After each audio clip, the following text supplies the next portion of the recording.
Computer. Lights.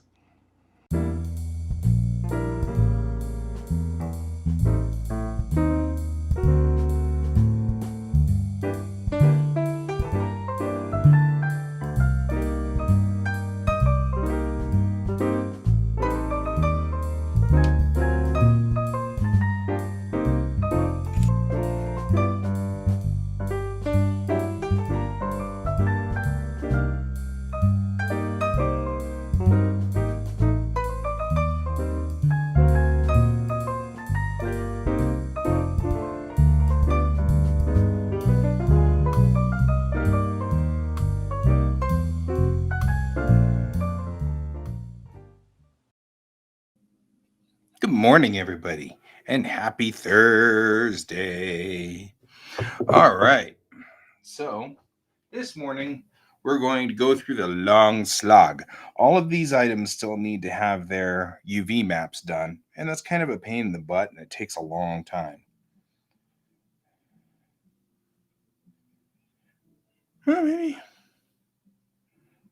Ooh, that might work after lunch, says Ian.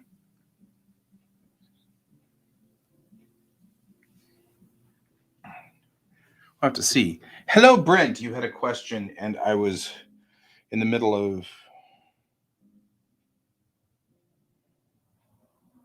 No, Nimoy was never on Voyager or DS9. Only on Next Gen. So there's that. Cool.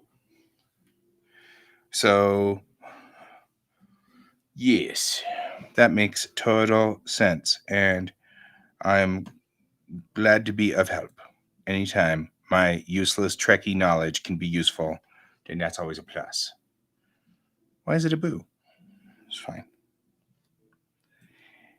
Wouldn't have made sense for him to be on Voyager.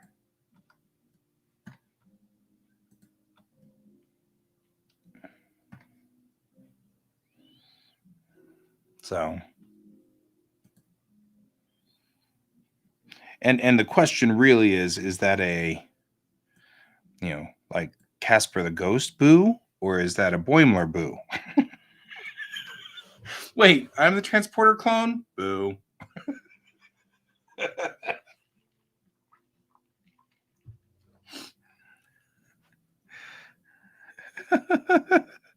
Oh, man.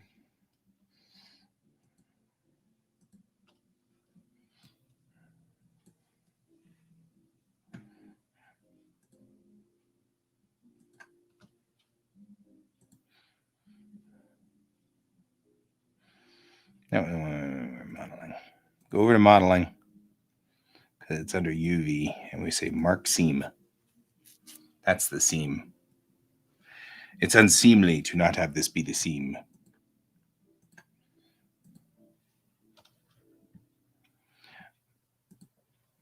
Mark seam.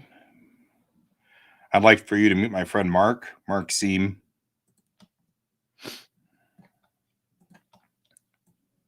He's some random dude.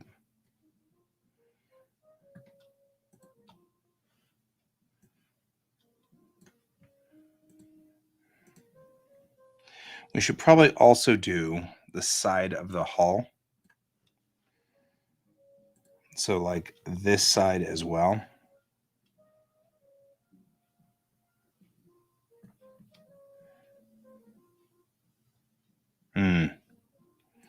Maybe this part right here, because it's like the front of the wing and leading edge. But more importantly, right here is a docking port, right? And then here will be like windows and stuff. And we want that to be as, yeah. Yep. No, Mr. Spock is the most long-running character of the original series because he was in every one of them. And he's the only character to have been in every one of them. But once we get into Next Gen and get into Voyager and Deep Space Nine, obviously things start to change.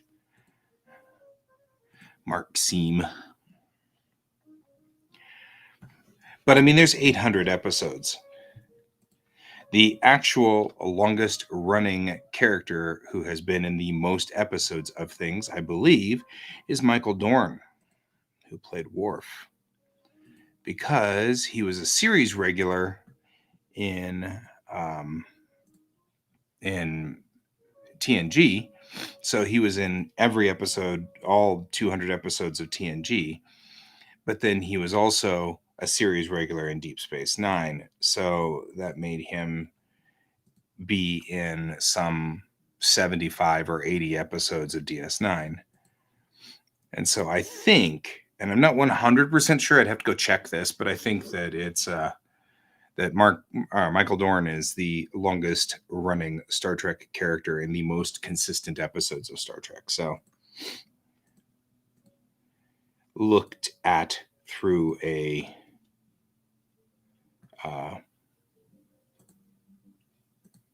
sort of a, I don't know how you'd put it, sort of like looking at it through the long running thing, because no matter what, there was only 79 episodes of the original series. So you put 79 episodes of the original series plus 22 episodes of the animated series plus 6 movies, and even at that point you're still barely over 100 episodes, right? And Michael Dorn was in 170 episodes of TNG and 70 episodes of DS9. So no matter which way you look at it, he just had more screen time, which is fine. Everybody loves Worf, so it's all good. It works just fine. So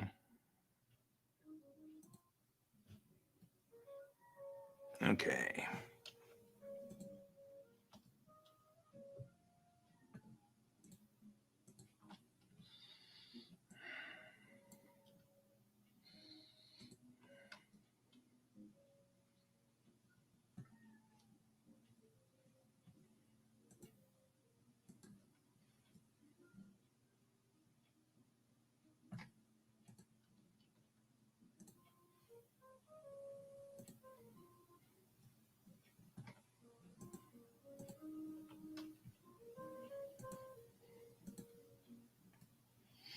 Alrighty. I feel like there's going to be a lot of seams here on this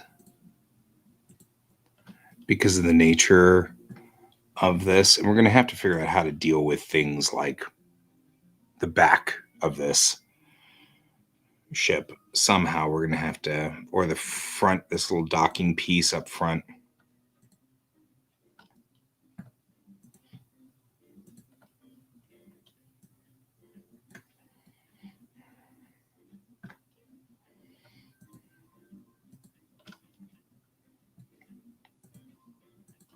Right. Now, without closing up this nose, if I were to do the UV now, I'd just do this. And it'd be really tiny because all of those sides would have to extend out in each direction. So we don't want to do that yet. I'm going to kind of go back here and see, it will select the thing furthest behind.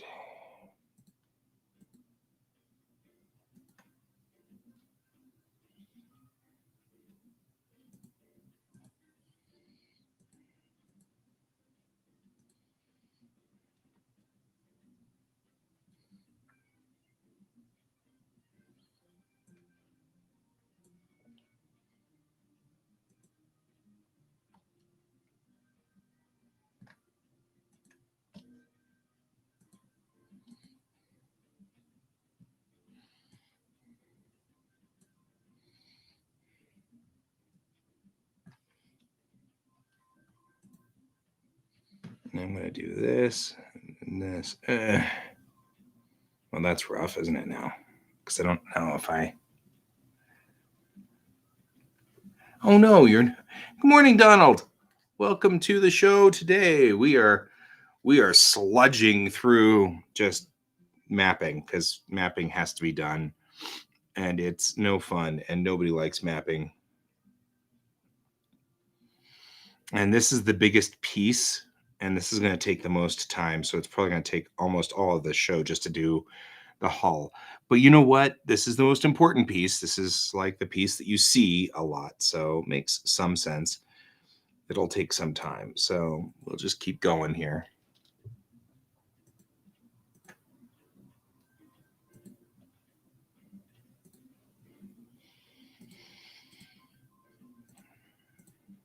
I actually really understand how this seam thing works, and I get it, but it is really annoying.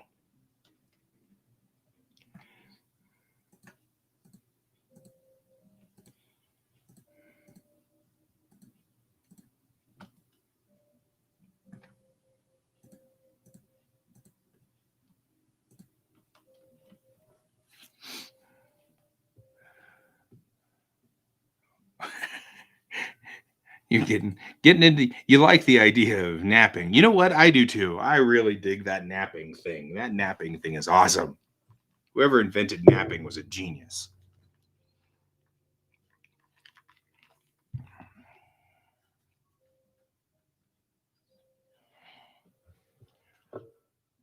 Oh, yeah, you're right. I should share my screen. Thank you, Brent. So your printer didn't arrive though. That's sucky. You know what I need to do is not that. You. Let's move you back into the corner. No one puts me in the corner. I'm the corner. So,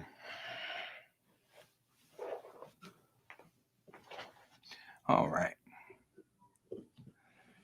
In theory, yeah. If I'm talking to my buddy Ian, and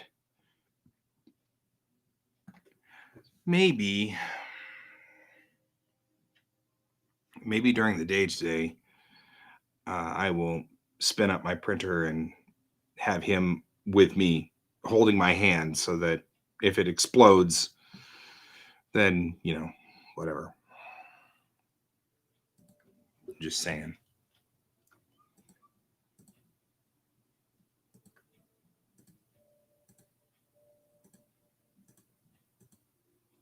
Yeah. Really. We need to talk, guys, because I think that's actually a mesh problem there. Yeah. That mesh, that shouldn't exist. So we're going to delete it. We're only going to delete the face. This guy, though, we're going to delete edges. There we go. For the sanity of the mesh, and also so that I don't end up with little random rectangles that you're like, what does that rectangle do? Does anybody even know what that rectangle does? Nobody does. So I'm actually going to do this and see what happens. We're going to delete the face out of this and then go to here. We're going to just select the entire front end of this critter. And what we're doing here is we're building a new single face unit so that all of this just becomes a new face that's all one unit. See how it's one thing there? That way, there isn't a seam through the middle there. But it does look like I've blown a little hole right up here. So let's figure that out, right? Because this will need to be, whoa, whoa, whoa, whoa, whoa. Stop being helpful.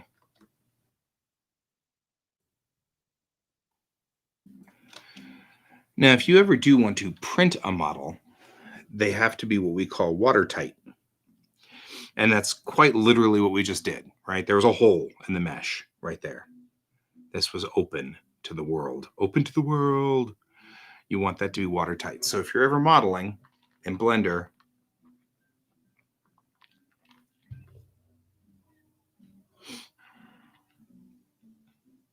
feel kind of like this and its associate side over here need to be pulled in a little because it looks weird. Like that looks much better. I'm just saying. Not quite so pointy.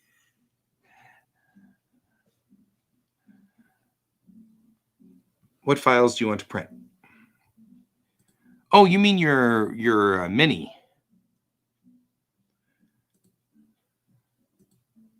You know what? I don't know if I can even find your mini. I mean, I can find your mini. I just don't know where in the world I hid it from myself.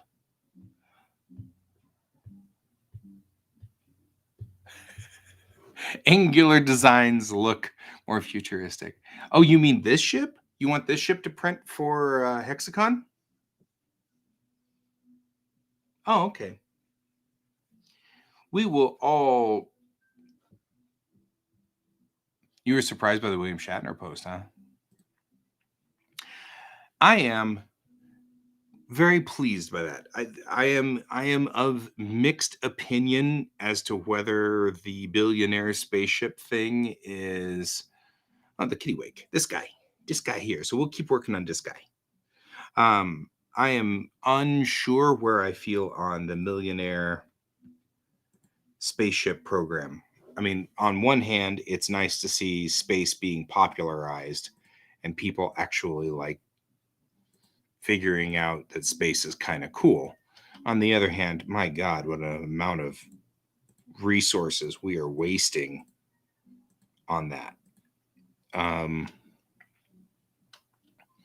So, I mean, that's billionaire. You're right, billionaires. And that's a ton of resources wasted. But you know what? Space is expensive, and I'm not 100% sure I'm opposed. But that said, not only was William Shatner really moved by what happened, genuinely so. He was like, he will do more for space, but he also was the kind of person who, he played a spaceman all of his life. Right. I mean, he played a spaceman all of his life. And so what a wonderful thing for him to be a real spaceman. You know what I mean? I mean, right. Well, and there are two things here, guys. One, it won't always be, you're right, Donald, it won't always be this expensive. But two, Shatner was freaking 90. Right? I've got 40 more years to get into space now before I even beat him, you know?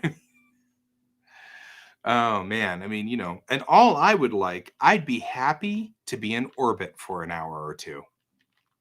I'd be fine. You know, 2 orbits of the Earth and I'd be completely mollified. It'd be great. Just long enough to take one of these Eagle Moss ships and, take one of the little Eagle Moss ships and put it and have it go wee. Right? I'd be happy as a clam. And since he went up and came back down at 90 years old, there's hope for me. Right? There's totally hope that you and I will get up into space. So, I got to go kill my cat. Well, sure. That's what I'm saying is we've got 40 years, Brett. What are you doing? Where are you? And that's the point. We got 40 years where we could come back in and be right. The biggest problem that I have with that is we're going to have many years before the moon conspiracy can be, before the moon conspiratists can be laid to rest. Because, yep, well, you've got 51, I've got 40. So that's that. But I mean, the point being, I could still get up there.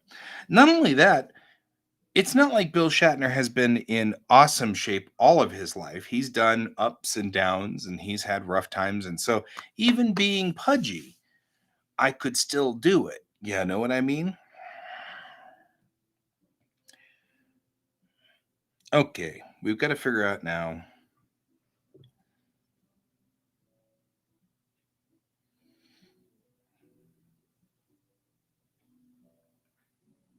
Okay, I've done.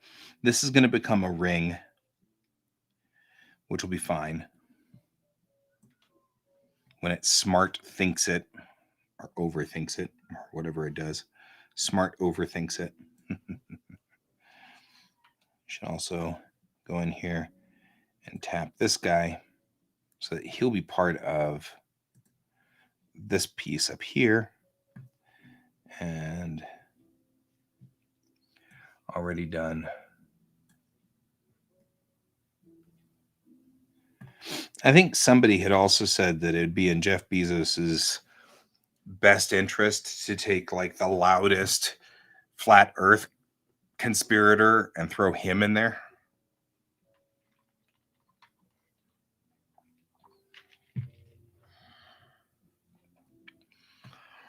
Okay, we're gonna have to do the same thing to the back that we just did to the front, because really the seam here is going to cause a problem. So we're gonna take this and this.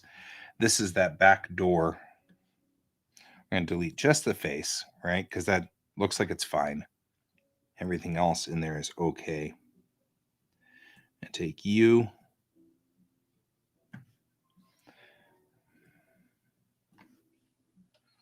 And you.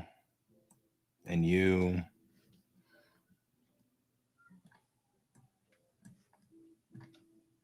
And you.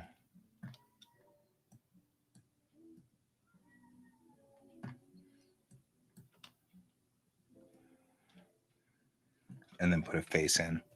And there we have one solid unit. I think that's the thing. Like, I looked at Blue Origin's spacecraft, and it's effectively a big bubble with some metal around the top of it to make sure it doesn't explode. I mean, that's what the capsule was designed for. It's just windows, big, huge windows. So, right. So that was always one of those things that I thought was, well, you're dooting the back door of the ship. You're right. It is the back door. But there's no reason for this to be this complicated up here. Except that I can put a docking ring here if I wanted to for later. And actually, maybe I should. Take this right here and do just a little bit of a bump up like so. And what we're doing is adding just a little bit of a docking ring for when we have this as a destroyer. And it can be a sensor connector for when this is not a destroyer. But let's make sure it's level, because it's not level now. So let's go into naked mode.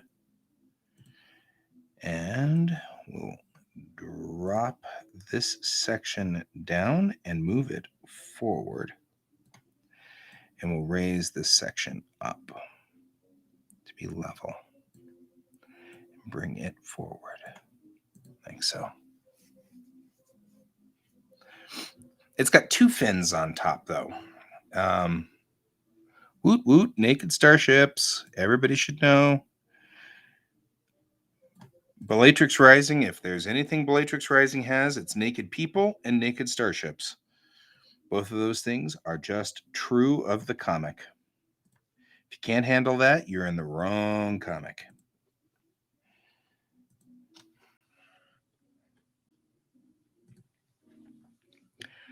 There we go. We're going to go to the side here. We're going to do the same thing we've done before. Take you. There you go. We'll go here and we'll put a face in. Putting in a face in Blender is the key F for face.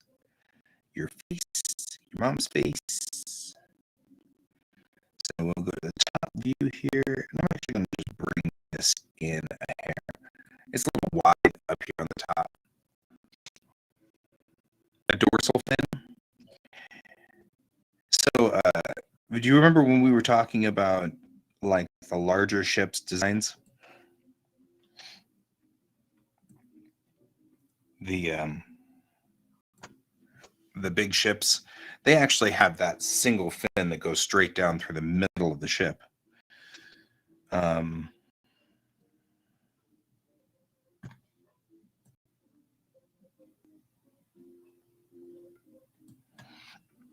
There we go.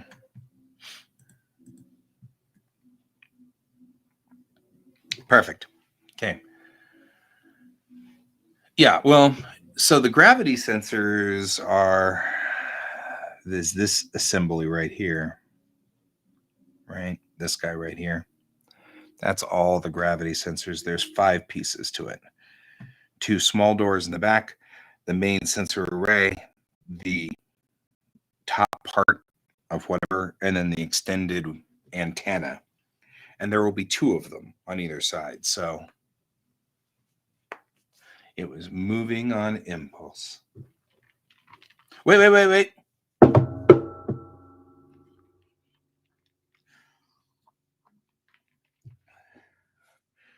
The ship was naked because it was acting on impulse. Oh, God.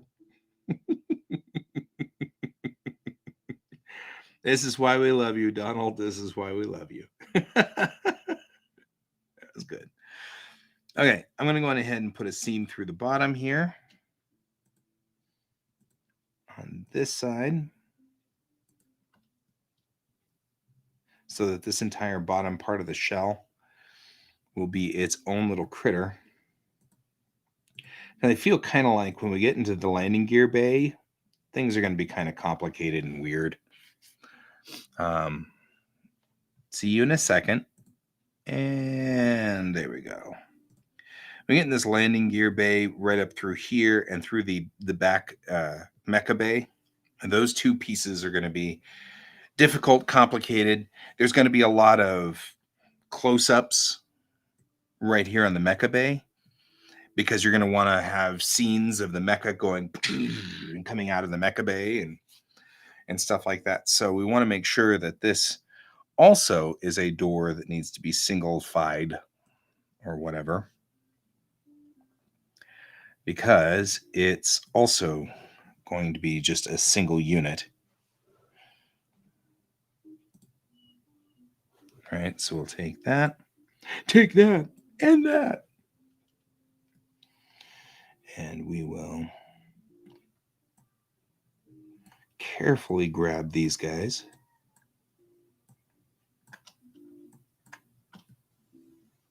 There's another point right here. It's hard to catch.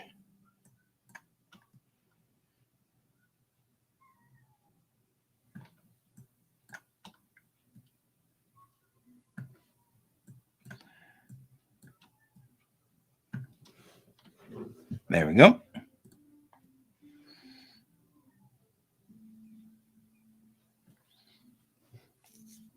Right? Mecha.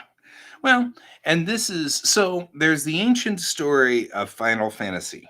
For those of you who are familiar with the game Final Fantasy, Final Fantasy was the creation of this guy in Japan who, just like me, had come up with a bunch of various stories and worlds and all of this stuff. And then one day, he decided to kind of like I did, he decided, you know what? I built a whole bunch of worlds, and they could probably all be one world. My final world, the final fantasy, right? And he had built a whole bunch of these fantasy worlds together and came up with creatures and environments and cultures and stuff like that. And so when he built Final Fantasy, it was all of his different stories all slammed together. And effectively what he did was he said, well, what are the things I like? I like this. I'll just throw them all in there.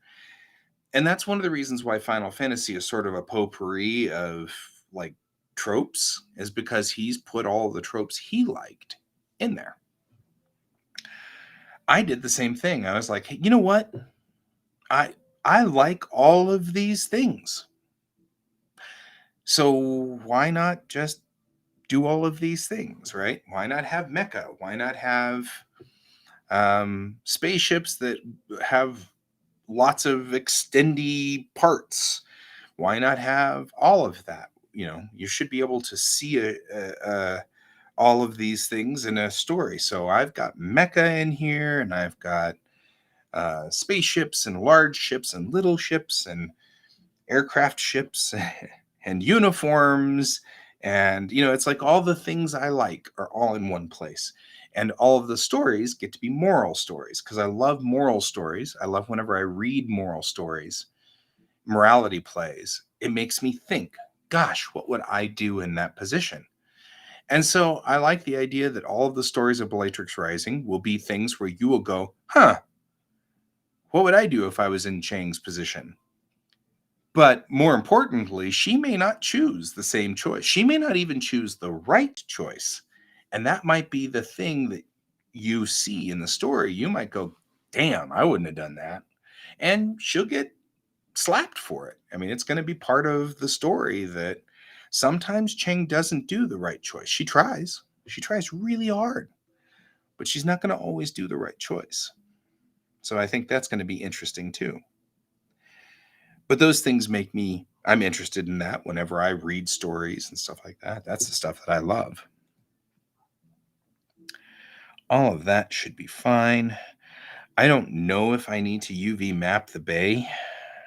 Not 100% sure I need to UV map inside here.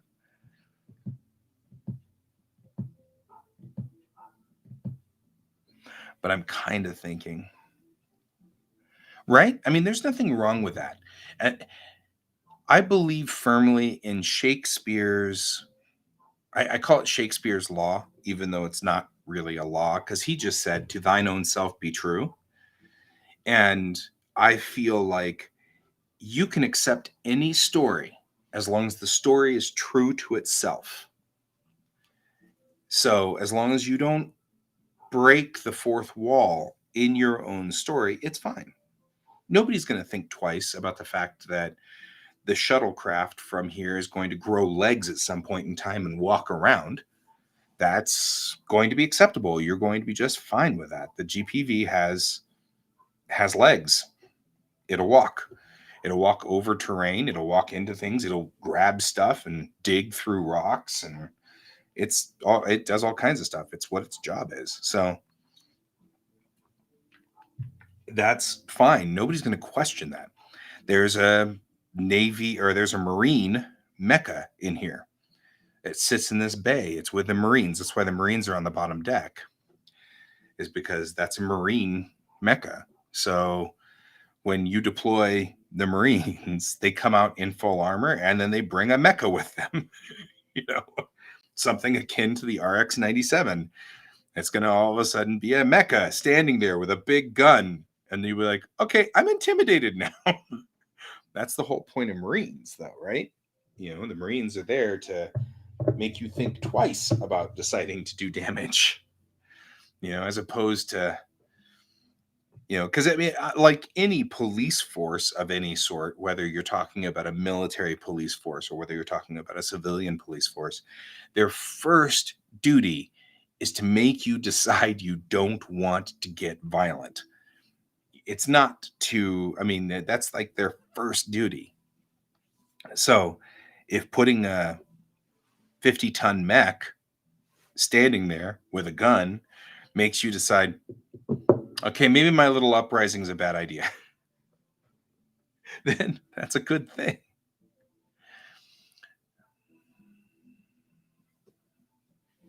They ask questions over beers. That's why you have the Navy gal in charge.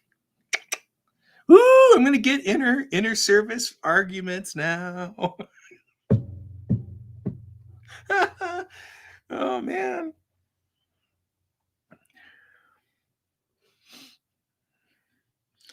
Anyway, I love you, Brent. Just saying.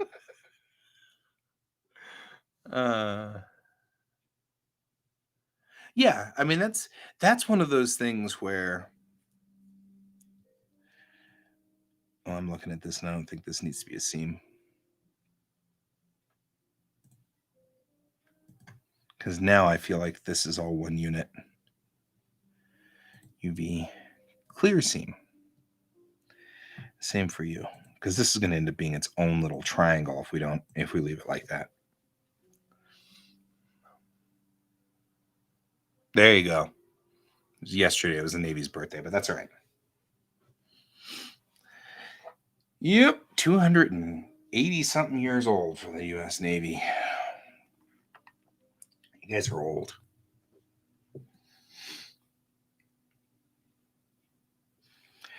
I like that whenever it's an inter-service rivalry, Donald and I end up teaming up on you, Brent. I think that's funny. Right? But then the Marines get all the cool toys. Because the Marines were the ones that had the AV-8B. And I've got to admit, I mean, I know it only had 90 seconds of hover, but an AV-8B still kicked butt. Hawker Harrier, the jump jets. Jump jets are pretty. Pretty jump jets. Let's see if that's...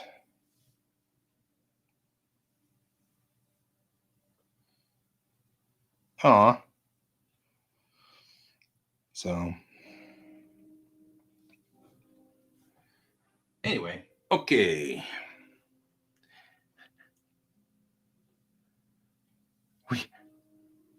I don't know. I mean, like, there are no Marine variant, or there's no Navy variant of the AV-8B Hawker Harrier. And even the F-35, the C is a Navy variant, but the B is a Marine variant. No, the B is a Navy variant, and the C is a Marine variant. Like, specifically. And it's the C that hovers. Now that I've marked the seam, I can actually see that I have some deviation on the hull here. And so I'm going to go on ahead and switch to naked mode here. And we're going to pull up some of this weirdness here. Just clean up this mesh a little because I really want this to be less bizarre.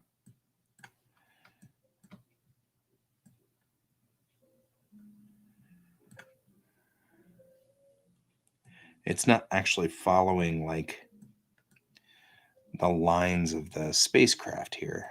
It looks like it's poking down.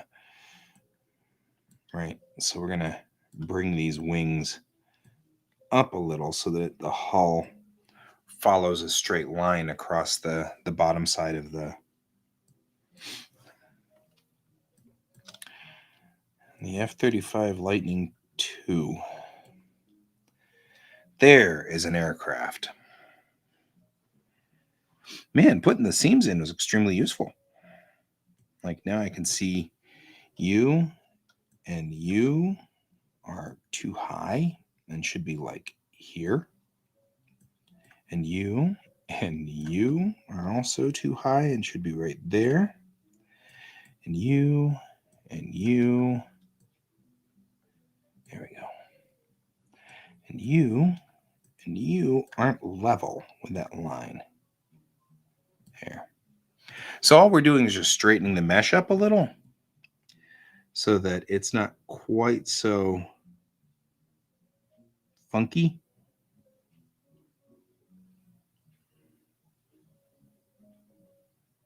There we go. It's useful lighting up all of those edges. Overpriced transportation.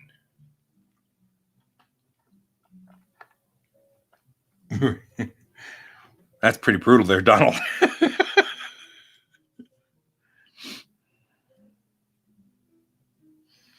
I mean, you're probably not wrong, but that's still pretty brutal. There we go.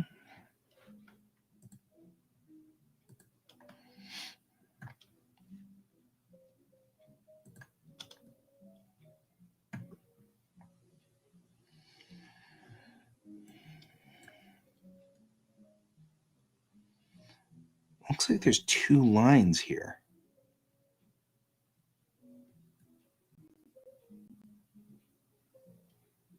There shouldn't be. Because that means this is an open seam right here. Yep, I've got 2 lines in there. Well, that's the right ones. So we'll mark that door as a seam so that it can be pulled out at some point.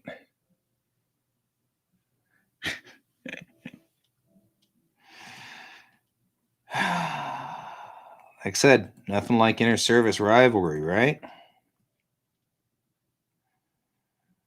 It is a thing. It's legit. As long as you two don't kill each other, we're good.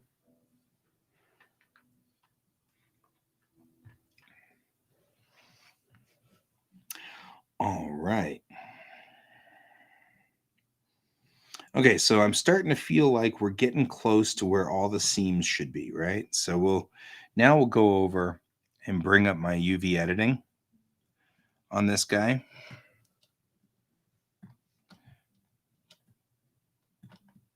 And now that we're in UV editing mode. Yep. You know, it doesn't really surprise me that no, object mode. We need to be in object mode, just you. And we go into edit mode. And let's select this. It's going to make a mess of things over here right off the bat until we get all of our editing squared away, right? So we'll do unwrap. This is what it thinks on the unwrap. That's a mess a lot. So there's that. Oof, the underside went really screwy.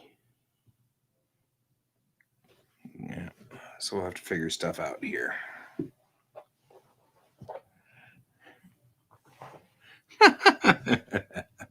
Thank you for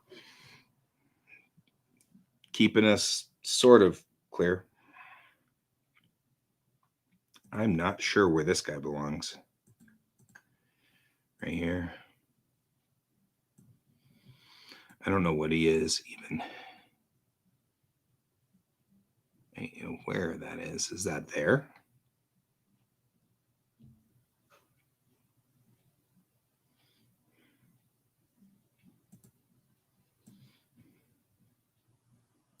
Oof. Like this guy's completely turned inside out. So we're going to have to figure out what he's all about. So the best way to deal with some of these things is just to do our best. Right?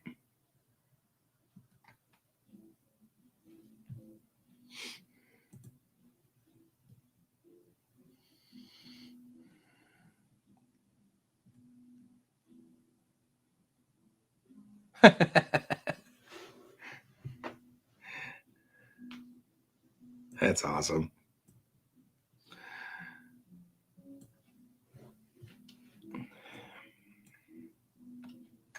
All right, we're going to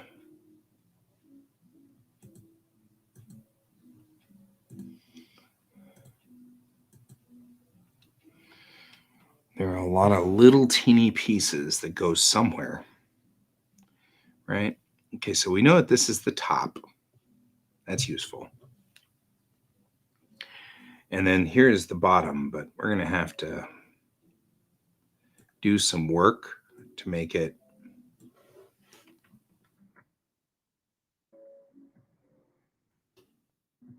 I'm going to take the bottom and just pull it off of here. And the top, because we know that the top is what the top is. And so we're good with the top. We don't need to worry about that. We have a lot of workspace on either side. Here is the back doors. So we're good with those too. And here is the front, whatever piece, the docking piece. The docking piece can stay small because it's going to be black no matter which way you look at it.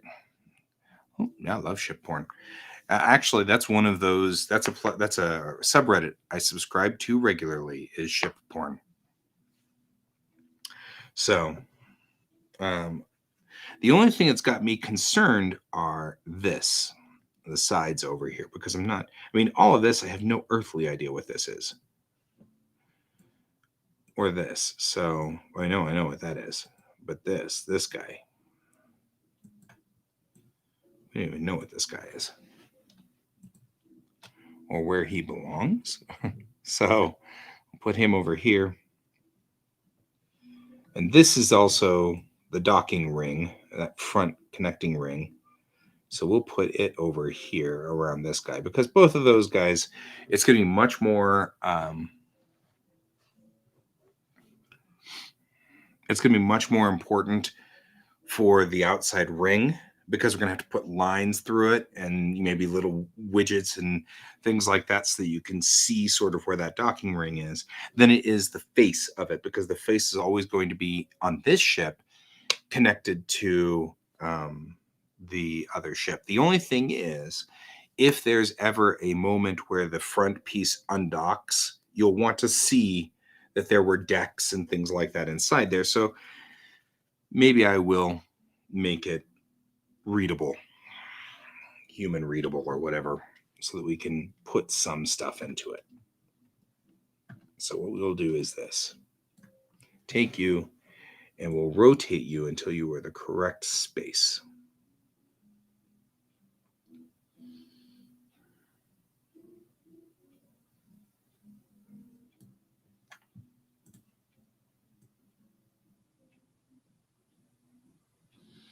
Here we go.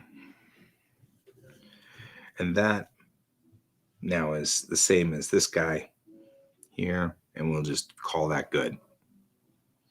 And then I'm going to sit here and fuss with this, because I don't even know why it's doing this crap. Like, this is completely out of line right here, which makes me think that the bottom side of the spacecraft is not sealed. Okay, so what we're going to do next is go back into modeling, because the bottom is clearly not sealed properly, which is making for some real problems here. So we're going to go back into this mode, and we're going to select things like this and this guy, and we're going to delete them as faces. And we're going to do the same thing we did before, right? We're going to take this, this, this, this, and this. We're going to make a face out of that. And then we're going to take this guy and delete him. Oof. Got some work to do here. Looks like there's more than one face here.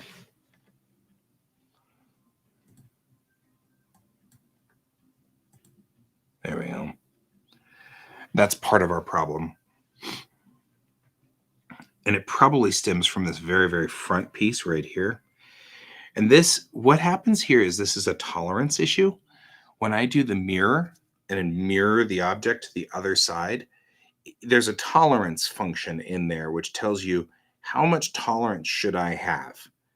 You know, if the gap is this big, should I connect it? If the gap is this big, should I connect it? How far do you want me to go before you connect it? And I try to make it so that it doesn't generate too many of those, because that becomes kind of a pain in the butt, right?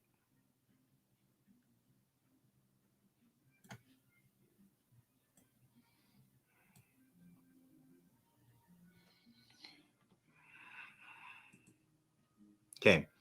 So the first thing we're going to do is fix this one because there's a number of problems at this side of the hull. That was very dramatic, but it's not as bad as you think. There we go. And I still have a vertex just hanging out here, right? There we go. And you too.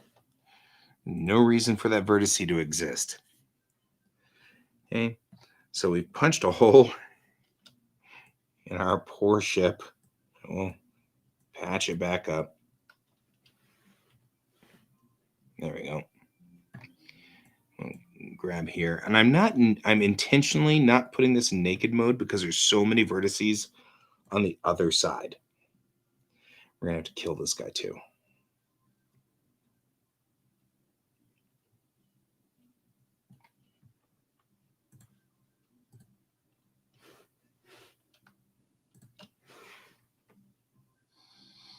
And that's going to pop this open too.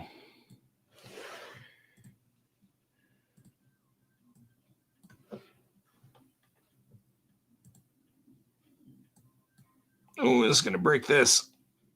Warp. That's all right. It needs to go. Okay. As long as we keep the standard hull vertices, the ones that are, because this is totally flat on the bottom side of the ship, right through here. So there's no real reason for us. There we go. There. Now we've patched that hole back up on the bottom side of the hull of the ship. Now we just need to close the door.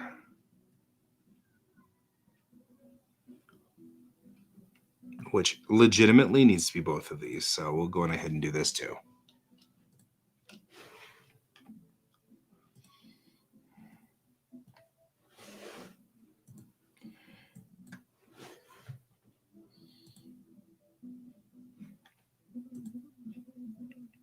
There we go. And though this looks terrible, I promise you we're okay.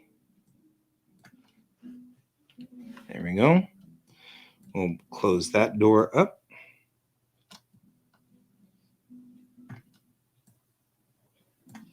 Oh, no. What do we select? What did we select that's not part of this? Why are there two vertices there? Is one of them connected to the landing gear box? You know what? We'll patch it all up. This is a Boolean. Booleans have a horrible tendency to bork systems because they will. You're not letting me add a face. Something's not connected right.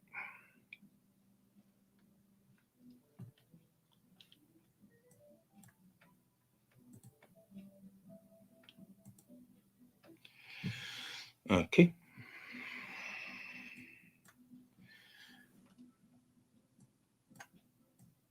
Just reselect.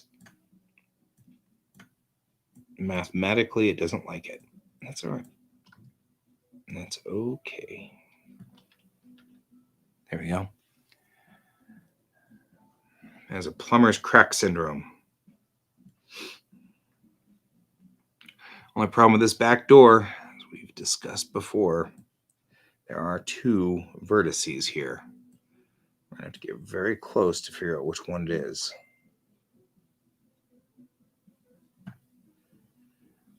Looks like something's not patched here either. Right?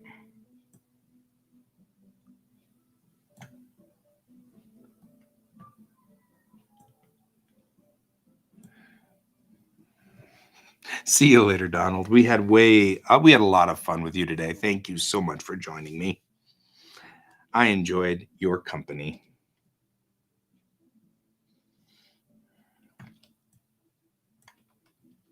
So we have some open vertices here, it's looking like. So I'm going to have to go back in and do some doctoring on this because that's part of probably why everything's a little wonked on this one. So we'll go down here and you see how we have an open zone through here. I'm going to go ahead and just grab all of these guys like this, and I'll put in that face right there. And that's part of our problem. I think whenever we're looking at the mesh on the UV map, we get these weird strings going all over the place, and I don't know where they belong. And I think what they're belonging to is this.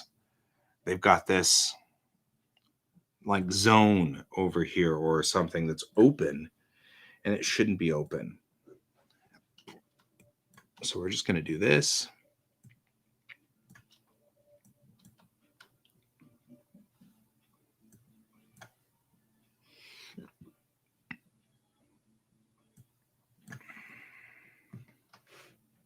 There we go. Seal it up. And now we've sealed up this entire section. We should be good. It's watertight. Not you. You. There we go.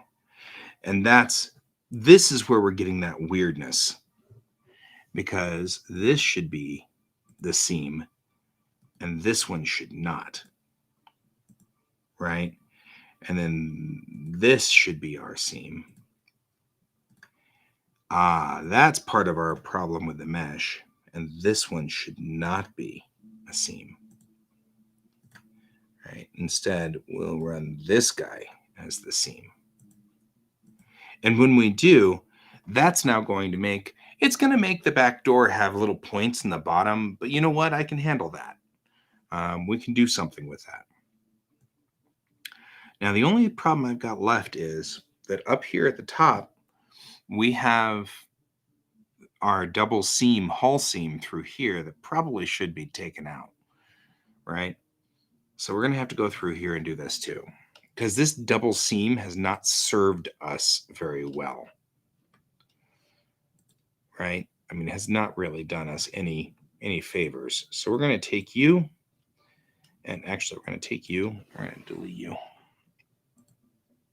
Wow, look at that. It all just died. It's all good. You too. And we're going to have to lose the door again. Oof. It's all right. We'll get there.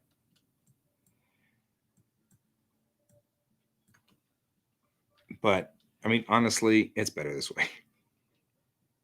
It's just better this way. It also helps us deal with this problem, which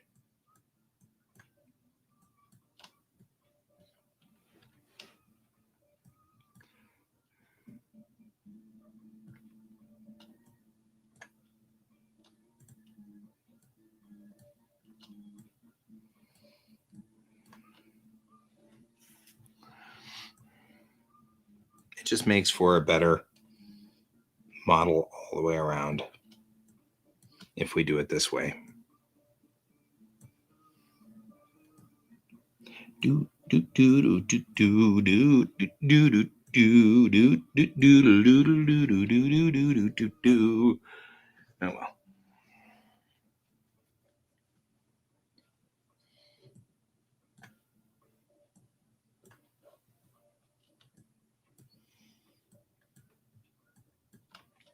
All right. Uh-oh. Coming up on a break time, guys. What that means.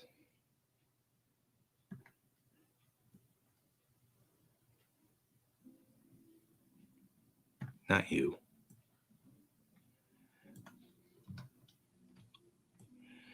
We don't want you. And really?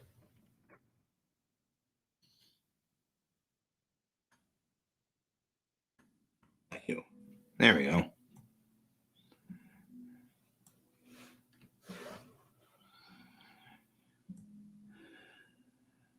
There we go.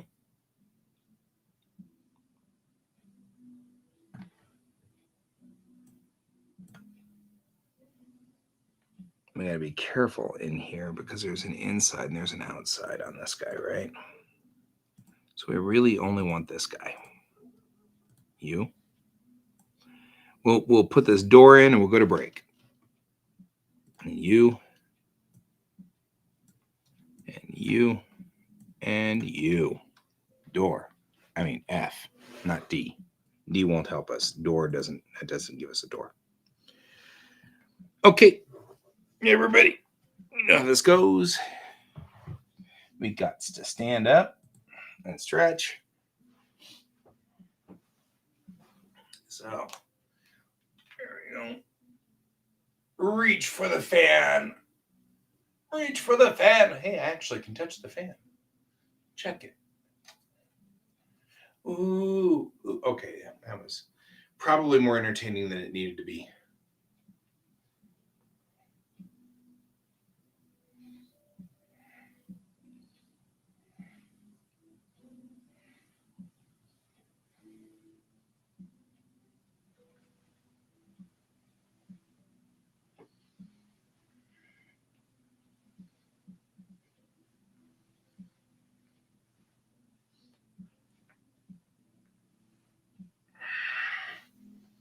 Okay.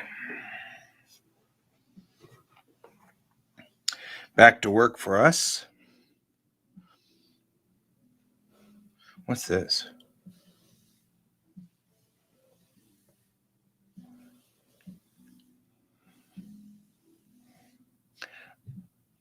I'm easily entertained. All right. Now let's take a look at our UV mode and see what's happened at this point in time. What kind of changes have occurred to the mesh that we can use and see how it works. So I'm going to edit mode. We'll select everything. And apparently we won't select everything. There we go. We'll go over here. And this is made for a very different world. So everything now, you can see we've got quite a bit going on now. Something isn't unsealed. Remember how I said before, if you don't cut the front of it, it's going to do this. So I think we've missed a seam somewhere. Probably up front. Yep. Is exactly what's happened. So we'll put in a seam here and a seam here, and that'll make everything markedly different on how that works, but that's okay. And we'll take a look at the back, make sure that seam's still in place, but these seams are no longer in place. So let's make sure we put those seams in, mark that seam, and we'll apparently not grab the right thing. There we go. And we will mark this seam. So there we go. Now we've done that. So let's take a look at the model now. And we'll have to reread it over here. So we're going to tell it to unwrap again. And it still thinks that something's not connected properly or unconnected properly in one way or the other. So we're going to go back over here and take a look again. Honestly, I don't think I need this running seam necessarily. Well, maybe I do. Maybe I like it that way. But let's make sure we're sealed up everywhere else because we've got kind of a... Oh, that's right. It doesn't know how to unwrap the hull now. So we're going to go like this. We're going to go over here. And we're just going to put the cut now either offset to the left here, which is possible. And then we can call that a seam right there. Right. It's either there or down at the bottom, but it needs a spot in a ring. You'll need a spot to cut through so that you can open it up like that, right? We need a home for that. It does look like the middle sections are all fine. The after sections look okay. So we're going to try again. We're going to take it all and we're going to say unwrap. Angle based. We can actually go for conformational. We get a little bit better out of the conformational because it's conforming to the hull of the ship, but I'm still getting something that's doing this. So I don't know what. This looks like the after section of the ship. It looks like it's trying to do the inside.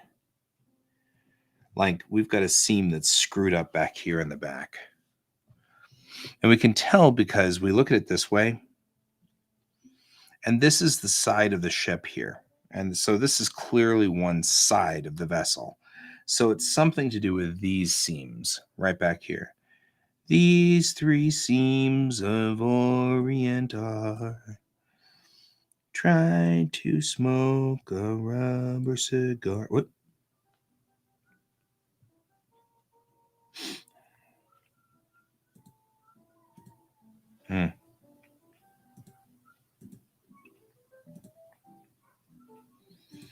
Okay, you don't like it. Let's go back and take a look at our map.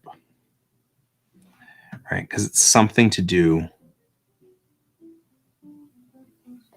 And what I'm wondering about is, did I do what I was trying not to do on the other side back here somehow?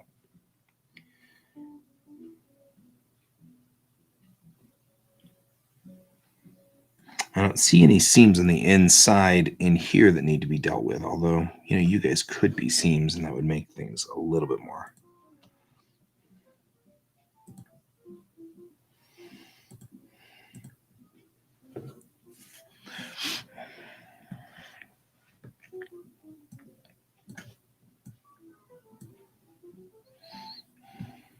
I don't know which thing this is over here.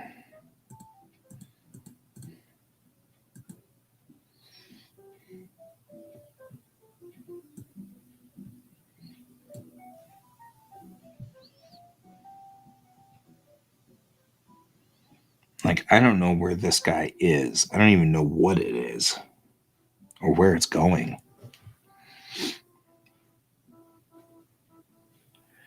Like, this is a weird shape. That's a wing, or the top of the wing.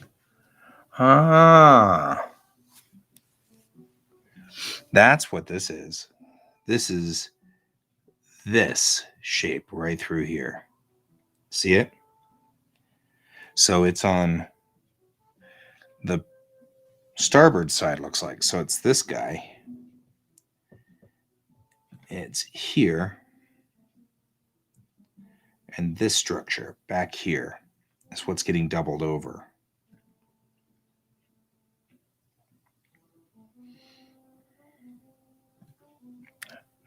I'm going to go back to the modeling mode because we're going to really need to work on this. It's on the starboard side aft, and there's something weird going on with the triangles. So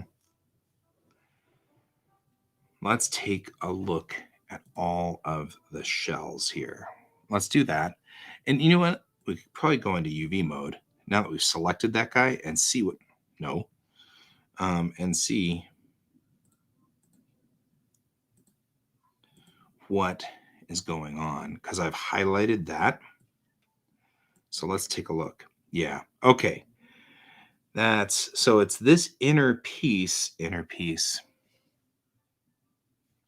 that, because it's highlighted over here. You see how I highlighted it? So I want to figure out why that specifically has come across like that.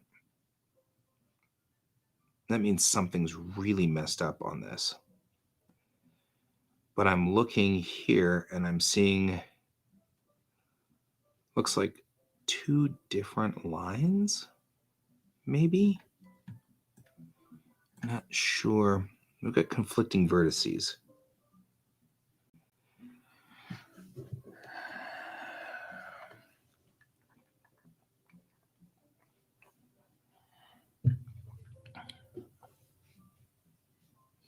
Or is that this?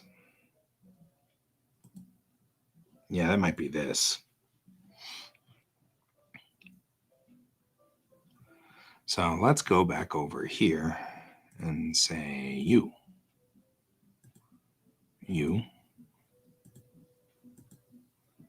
No. Wow, that's really borked. So we're coming back along the back side of the... Okay, let's get it on naked mode.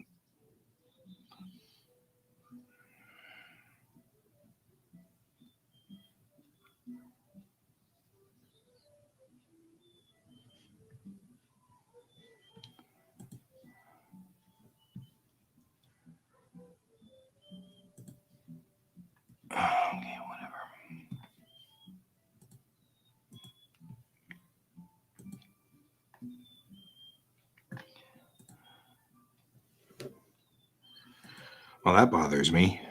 We're this one's not even on the map. It doesn't even show up. Clearly, it didn't get mapped.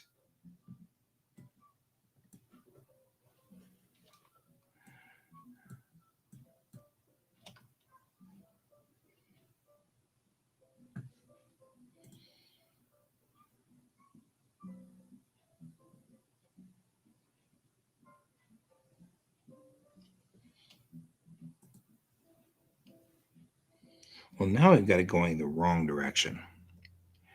So what if I were to take and do this and select just the bottom half of the ship, right? And do this and say UV and see where it says project from view and do that, right? And like that totally worked.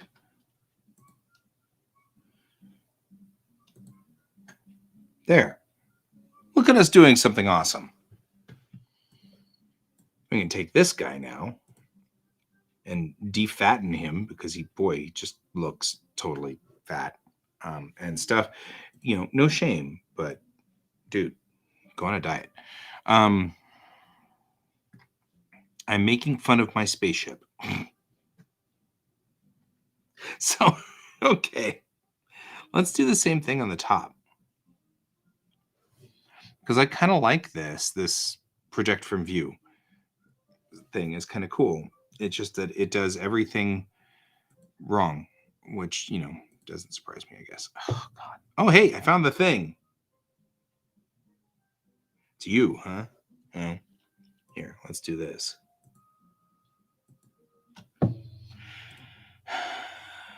Wish I didn't have this thing stuck in. I need to get it out of naked mode. It's in naked mode over here, and I don't have the control to switch it back out of naked mode. So you can select anything because naked, it's just like seeing everything. You can see everything. Oh god.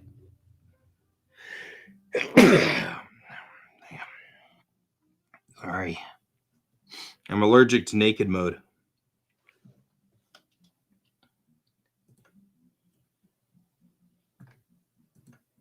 There we go. We're just going to go straight to the after section here and then just say project from view. There. Perfect. We'll do this more often now. A far easier way of handling this problem.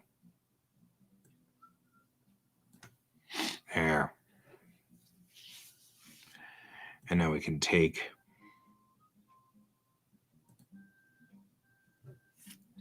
and say the same thing here. Just go UV and project from view.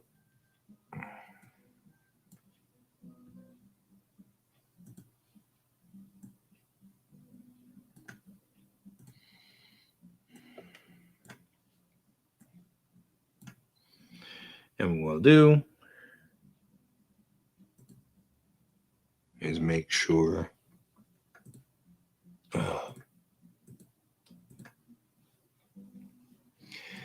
we're not doing exactly what's happening here.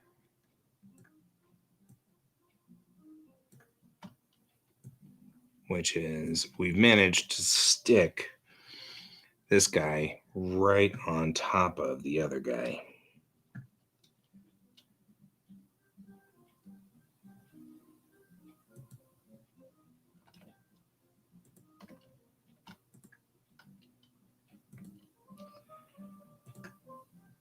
There we go.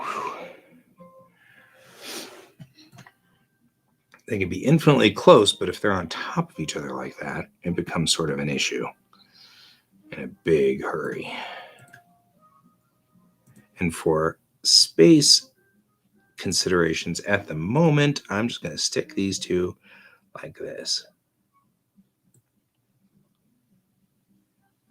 It's all right. You can head to lunch, my friend. You can head to lunch. All right, we're going to move all of this over to here. We figured out a thing.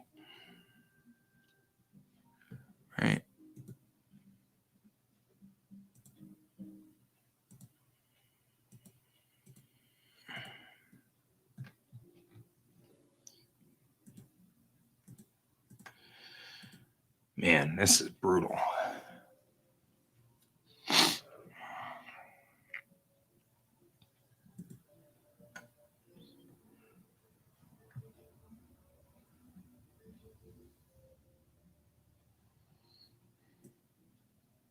Ah, there's my controls for not naked mode. Thank the gods. Oh, the front broke. And that's probably part of our problem right there. Right there. Right there. That there is exactly the kind of problem we could have fixed. All right. That explains why we don't have a nose on this critter. But we do need a naked mode, otherwise we won't catch the back. There we go.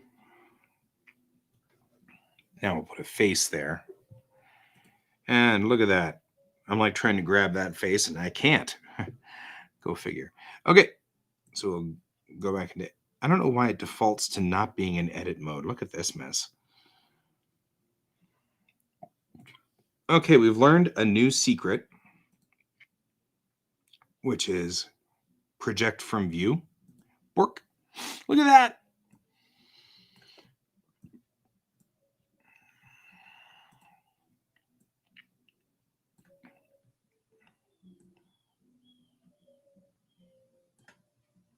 It doesn't need to be perfect, but it'd be nice if it was close. Make sure I didn't just stick it on top of everybody else's stuff. Oh, God, back to naked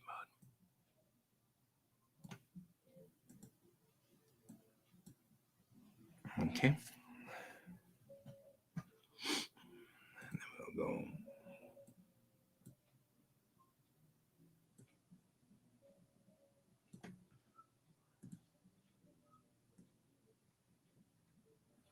Right there.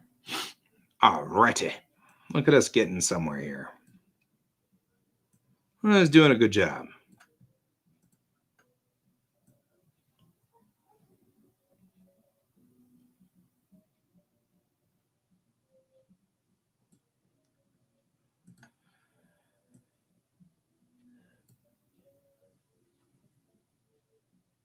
Oh, this is under.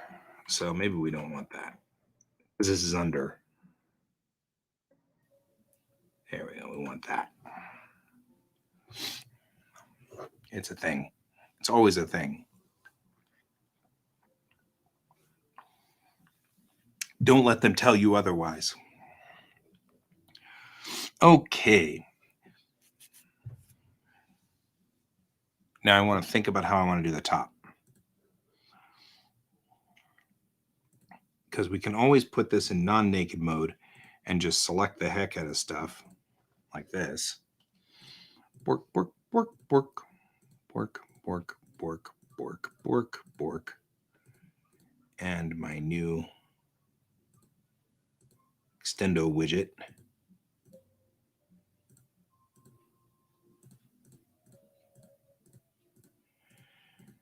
Right? And this probably is the best way to do it. And just come across the face here. Look at all that weirdness. Anyway, okay. And then we should just say, as we did before, project from view, right? And that gives us effectively this. This may be my new favorite UV method. Because, I mean, legitimately, this is so much easier.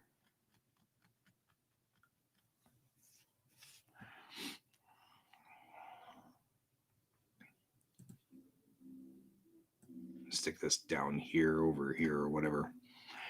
Because the other thing we're going to need to now do is this, right? The sides,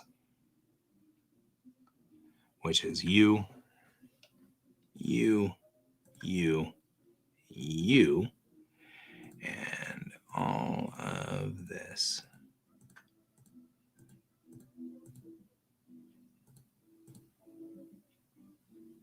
But only to there. And then this.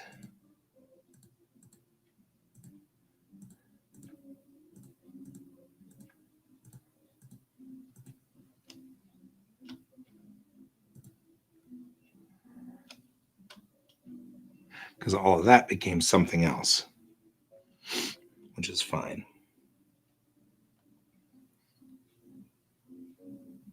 But it does look like it's gotten a stripe of the underside. So the question is whether I want to mess with that or not. I kind of like the idea of it being out, but now that I think about it, maybe I don't want to mess with that, right? So we'll let that all be underhull.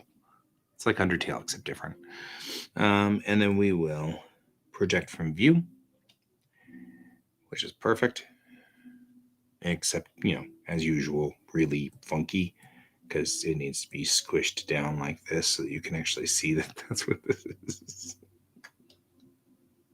So, oh well, there you go. Whatever, guys. And this is the port side. Let's go starboard.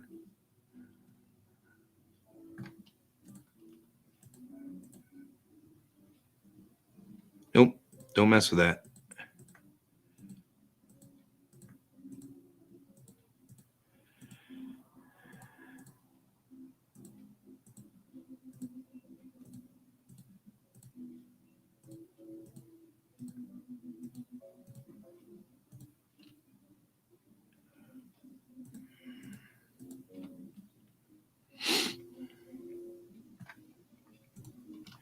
All right. Now we'll go to straight on this side and we say project from view.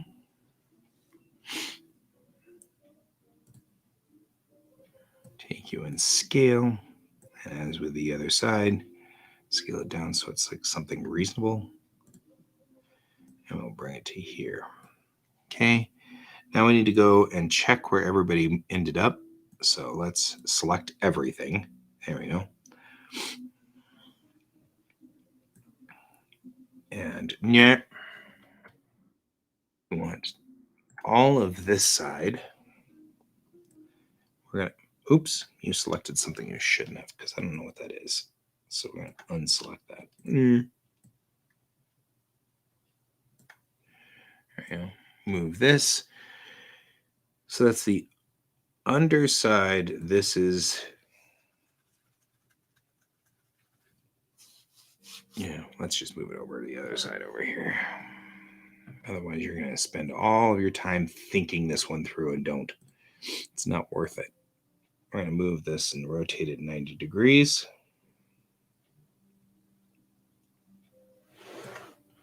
And we're going to move it over here. And we're actually going to, at some point in time, we should scale it so that it matches in size with this piece here. That to this, that to up there, that to this. There we go. Then we'll take you two and we'll move you down just a little bit. And we will then take you. We'll do the same thing. We'll rotate you 90 degrees, or at least close enough for government work. And we'll move you up here. And you to you is a point. So I will actually move it much closer once I'm pretty sure this is what we want. Like so. And now we've got, it does have sort of pieces where it's swapping back and forth. And that's going to be complicated when we do the mapping, but we'll live. So here is the top of the vessel. What's left up here is the stuff we're going to have to figure out, which is usually looks like the after section of the vessel. So we'll put that up here with these guys when we get there. So we're going to look at the parts that are complete are these guys. So now we just need to find all the pieces in here that aren't complete.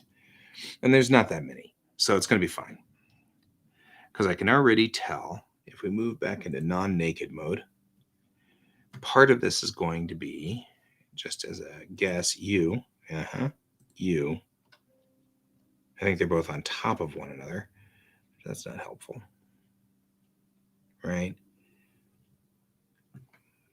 Maybe you. Nope, you're already assigned, so we're good. And actually what I should do is this. And then go directly aft like so and say project from view, right?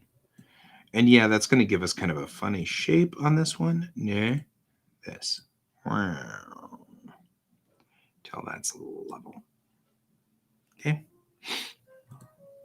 And then what we're going to do ultimately is back into naked mode, select everything. We've got this in here where we're already sort of set up to do, whoa.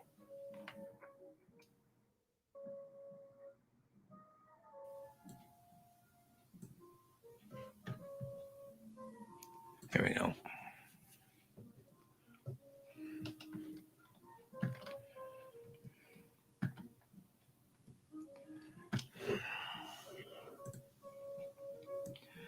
We're going to do this like so, because we're going to make it match. And then we're going to go like this. And we're going to move you. We're going to do this. Move you to right here. And do this. We're going to move you to right here. And then we're actually going to take you, and you. And now we'll resize you until you are the correct size for this back section, like so. And move you up. Move you, because I think you're about right now. Because I don't think this center ring is the right width at the moment. So we're going to do this. I feel like that's roughly correct. We're going to make it like so. There, about like that. We can take it and put it right here. Right, now we can take you. And this is just because when you export these maps, you want them to be as logical as possible. I mean, because if they're too tall or too wide, when you write something on there like danger, it's going to end up being really tall letters or really short letters, and you didn't want that. So you want them to be at least close enough that visually speaking, it doesn't look obviously screwed up, you know? So we're going to do that. We're going to take this guy and put him back here. And since we now have sort of an idea of the width of that section, we can do this and fit it just like that. And now we have the bottom, the back, and the front, and we're all good. Now we need to figure out what some of these other like particle pieces are, because we don't know what those are, right? So I wish it would go both directions. I wish when I selected this, they'd get highlighted over here. That'd be horribly useful. Blender people, if you're listening, that would be a request that I would like to make, please. When I select something on the left side, I like for it to go over to the right, as opposed to this side where when I select something, it comes up over here, but you can't tell what, I mean, that's useful to some degree, but you're going to have to like guess on all kinds of crap here. Right? Like the inside here is going to need to be done. We know that, right? So what I can do here, though, is I'm going to try a trick, right? Let's try this trick. Let's see what happens if I say project from bounds like this. Or would this be better? Probably. No, this is probably your best bet. UV, project from view, right? That gives me sort of a good view on this, because these guys are actually longer than it looks. So it's kind of, well,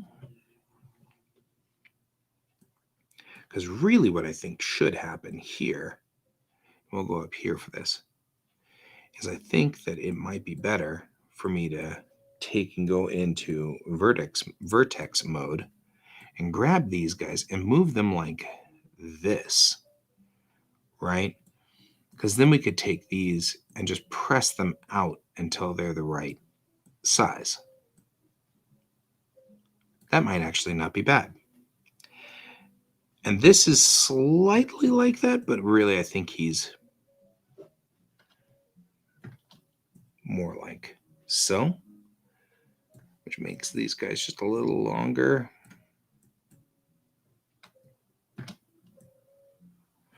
There. Now, knowing that there will be times when we have the GPV coming out of that bay, I want to make sure that the bay is a nice big canvas to paint on, because we'll be close. We'll be really close to that bay door when it comes loose and everything comes out. So, we want to be able to see everything that's happening in the GPV bay. So, okay, we've brought everything back so I can now see what I'm doing. See? We'll bring him over here, his Captain Cook hat sort of thing going. And we will resize just this part.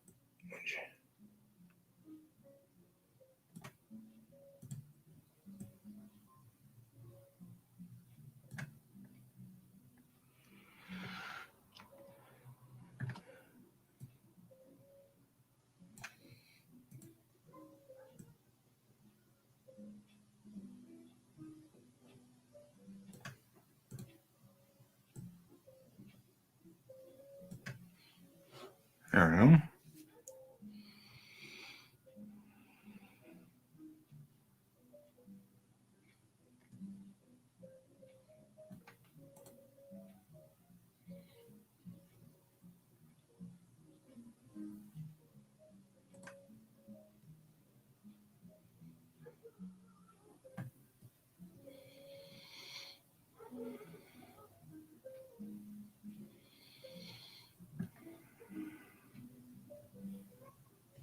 So now I'm just going to, I think every surface, this might be the surface that's out there. So it sees that surface. Clearly there's something that it doesn't like. And I don't know where the surface is that it's not happy with, but there's still something else out here. Everybody's got a home. Is it these little teeny triangles? Yeah, it might be. That's okay. Those guys can just be black and they'll be fine. What I want to make sure I haven't missed is any large sections of the ship. Something where it's clearly going to be a problem child. Okay, so I think we've got every section of this rigged. I'm going to take whatever's left in here, and that's a few of these things. And I'm just going to say, go directly behind the ship and say, UV, and say, I don't know what these are, so I'm going to put them over here. And we're just going to shrink them to infinitely small. All right. Some of these things might be something important, but I can't see it. Looks like to me just bits.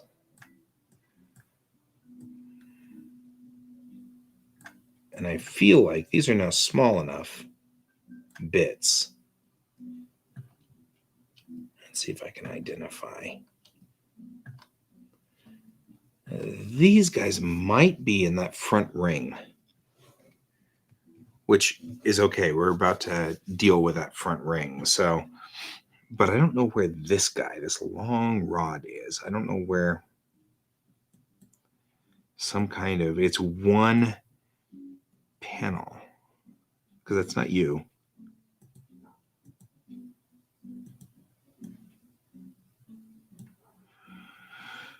Right? This guy. That's what bothers me. Okay.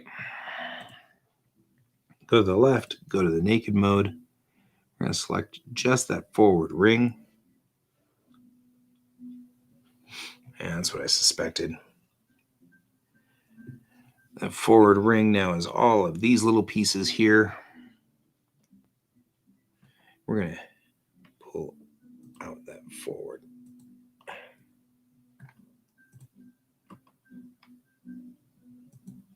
Oh, God. I swear. I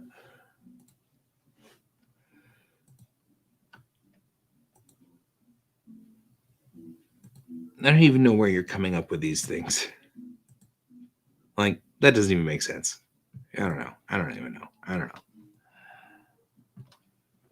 I do love the naked mode. I'm just saying. Naked ships, naked people. It's all on Bellatrix. Okay, we're going to... Because you need to be live unwrapped. I'm just going to live unwrap you.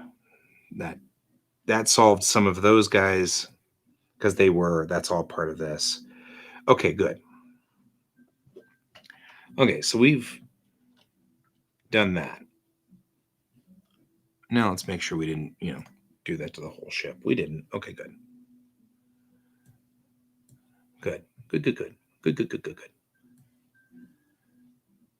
You guys now, we're going to move you.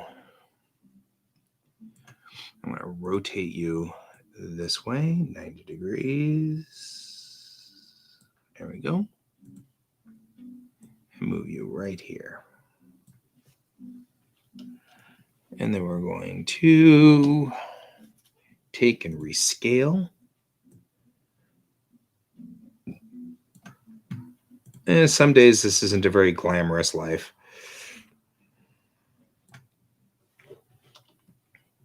But this is important.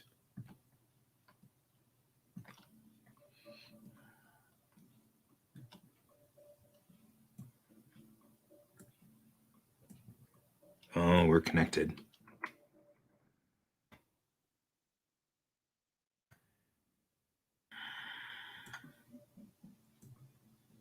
All right, because we kind of want this centered, right? And let's scale it down just to... Oh, that's not good.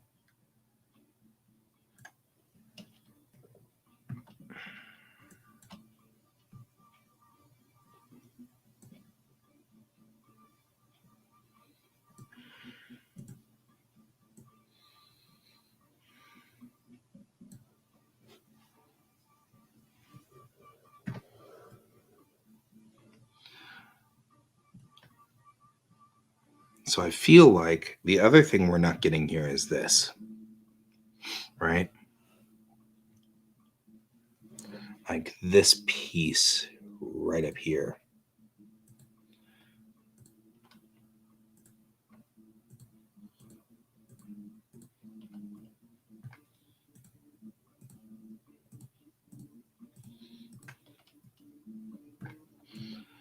All right, we're just going to go around this ring here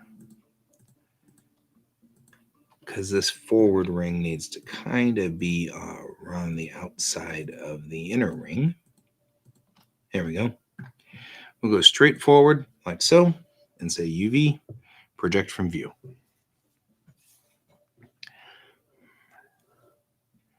Okay, we got this.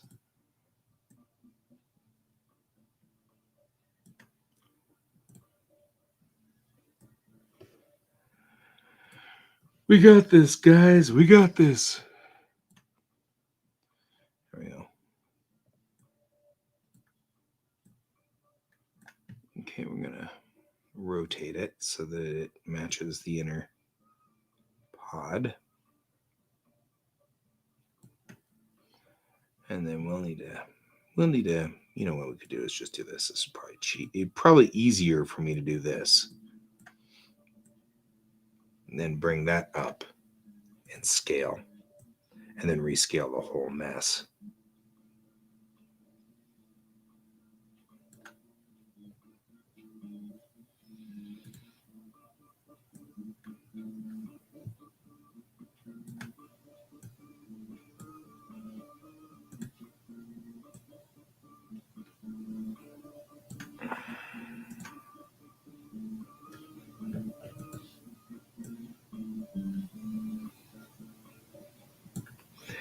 There.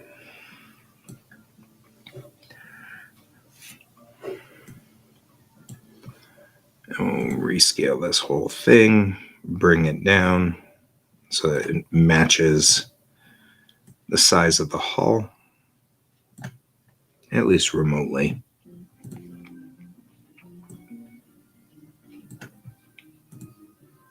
There. Now what I feel like we've done is done a good job of flattening this out. So we'll go ahead and let's go ahead and save. Make sure that everything's saved. Okay. That's cool. I'll be there. I mean, we've only got 15 minutes left, but see you back at the office in a few minutes, and we'll be done with this. We're done with this piece, which, would be cool.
All right. Now let's take all of this and kind of get an idea of where it's going to fit on the image, right? Because we're going to need to kind of scale it down until it fits on the image. Right. I'll move that over. There we go. Looks pretty straightforward to me. We probably can maximize some of the space on this by taking, say, the back here and moving it into this section right over here. You can get a little bit more space out of it. But since that's the after section, we want to make sure that we, kind of understand to some degree what we're doing.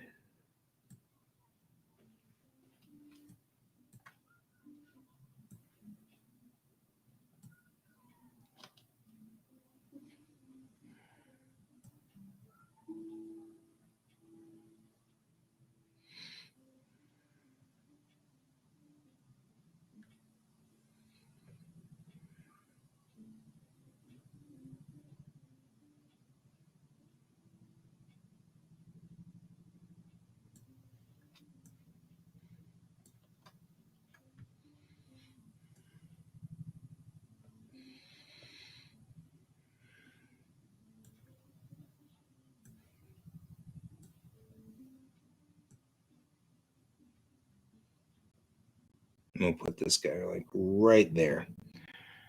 Maybe. We'll see whether that works or not.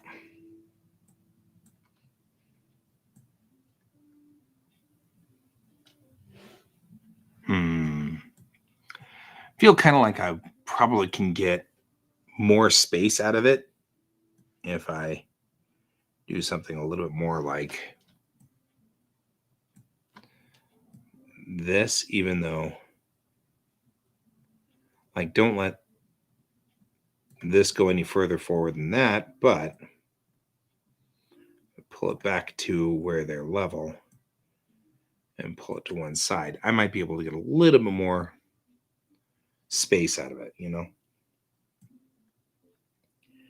I can take all of these pieces here We can rotate them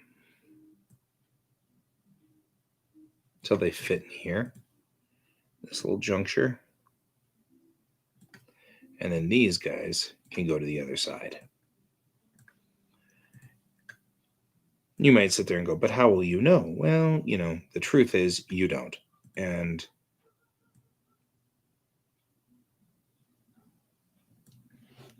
we just somewhere along the line decide, okay, this is how we know these things. And like same thing here, I can get a little bit more room if I overlap them just a little bit like so.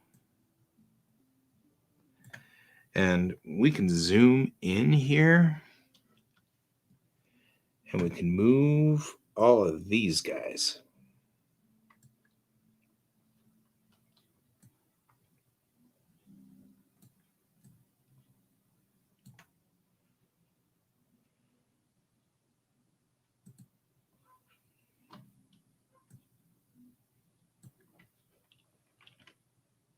Like, did you connect all of them? Oh, you did. Okay, well, that's fine. We can move these guys to like this. And even though I liked having them lined up before, now I'm looking at it and I'm like, I could use this space right over here for something else. Like getting these guys just a little closer. The closer I get these maps to one another, the more space we can use for actual like map, right? So see how I've increased its size by a lot? Now, I'm using up as much real estate here as I possibly can. Just trying to get as much real estate in here as we can, because it's no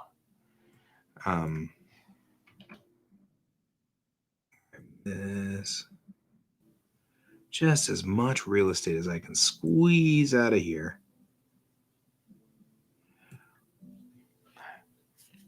Because ultimately, in the end, we've got to get all of this to I'm going to get all of this sort of synchronized. You know what I mean? We got to like figure out how to get all these maps together.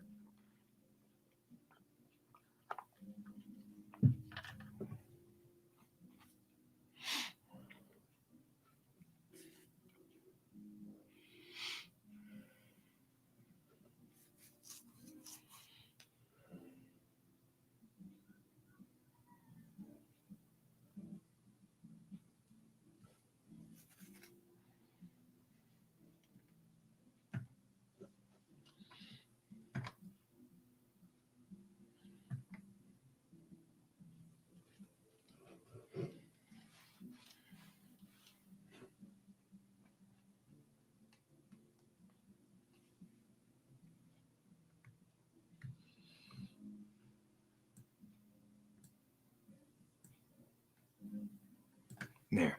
Just give it some space, some room. Okay. So now we've done this. We're going to go ahead and spin up Clip Studio Paint because I need to get this map over onto it, right? While I'm waiting for Clip Studio Paint to load, which will take a little while, we'll go grab that one dude that's way out in the middle of Nowheresville. Remember how there's this like piece up here? He's just going to be black because we don't know exactly what he's doing. So that's right. We'll get him there somewhere along the line. So we're going to open recent. Let's see if we've got the... Oh, man, there's a lot of Dreadnought work that I was doing. Okay. Well, we're not working with Dreadnought, are we? And we may not be completing Dreadnought. We don't know. We'll have to see. I'm worried, very worried, that it's going to be a requirement with Earth Tau that I do all of my drawings in a traditional method, which means that the way that we're doing stuff is not going to be acceptable. And that could be a problem. I'm very concerned about that. But now I have forgotten, of course, naturally, where Where we put the vehicle templates? No. Master Corvette templates. That's what we want.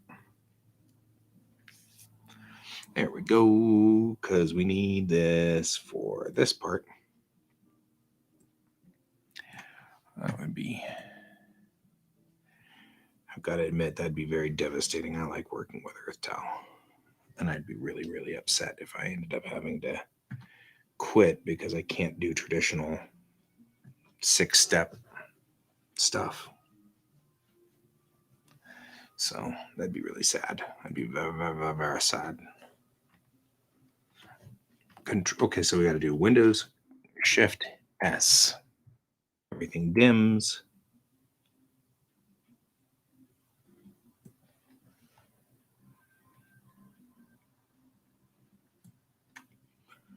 There we go. We've taken a screenshot.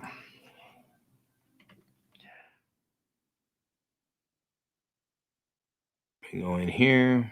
We're just going to bring this. Come on. Do it and you're cool. Do it and you're cool. There we go.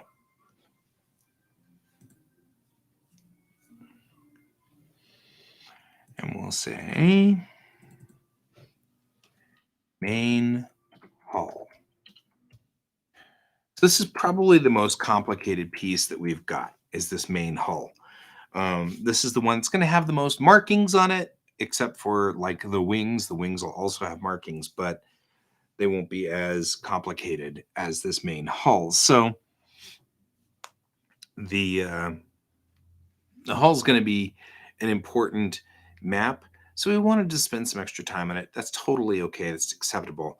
We'll also be using this hull for destroyers and other things like that instead of just for the Kittiwake. They'll all bigger ships are going to use this same 3D model. So I'm not really worried too much about how much time I've spent on it because it's useful down the road. So we're going to save this and go over to Blender. We're going to save this file too. And hope that we don't get a stack collision with heap. So there's that.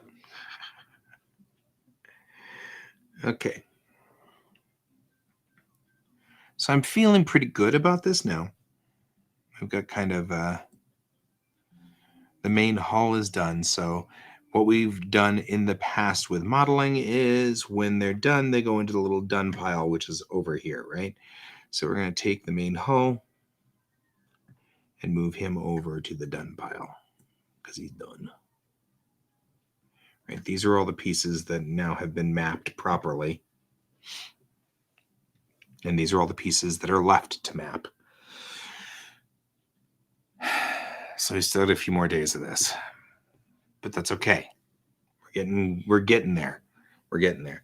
The next piece that I'm kind of wondering about is I really want to work on the wings. Oh, hey, George. Good to see you. Good to see you. Good cat. George has come in to get scritches, as he oft does. He likes the scritchy thing. So, George, you're like here at the last minute of this show. I'm just saying. You know that, right? You know, you're part of the show. You're like the star of the show too. You're too the star of the show. Right?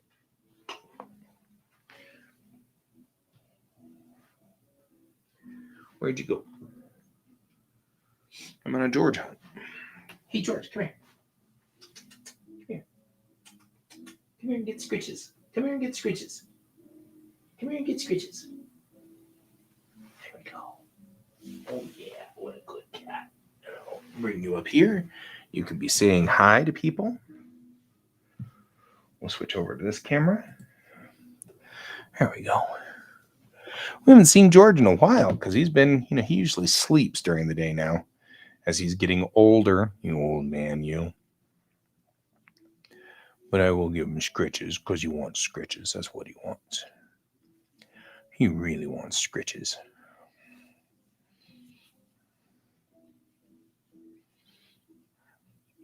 He's a good cat, though. He's like a purry cat now. He's all happy. and what he wanted in the first place. So anyway, so what we're doing here is we've got a few more pieces. I'm going to work on the wing and make sure that the wing is good. And we've got to do a forward thing so that we've got kind of the, let's see, wear a white shirt with a black cat, and that's what you get. Scritches all the way down. So we've got to do a leading edge device, and we've still got to kind of finish that and kind of get an idea of what we're doing with a leading edge device. So we're going to do that. I'm going to make the wing an individual unit. And the reason I'm going to do that is because A, we can then have a ship with 27 wings. We can have an X-wing because we can have wings up, wings down, whatever, and both. It makes sort of an X-wing ship, and that'd be an interesting different variant of a Corvette. On the same token, we can kind of use it as a vertical stabilizer if we really need to. That would also be useful. So we're going to do stuff like that. So I'm going to make the wing an individual unit. Then we can just bring the wing in and assemble it, and it'll be fine. So we got a little ways to go still on this, but we're getting there. So I'm going to go on ahead and head out. Not going to see Brent just yet, but if I do see you, I'll see you tomorrow. Tomorrow we're going to have Pepper back on the show. We're going to do artist check-in, and all will be good. In the meantime, you know how it goes. Keep your eyes on the stars. Bye-bye.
Computer, good night.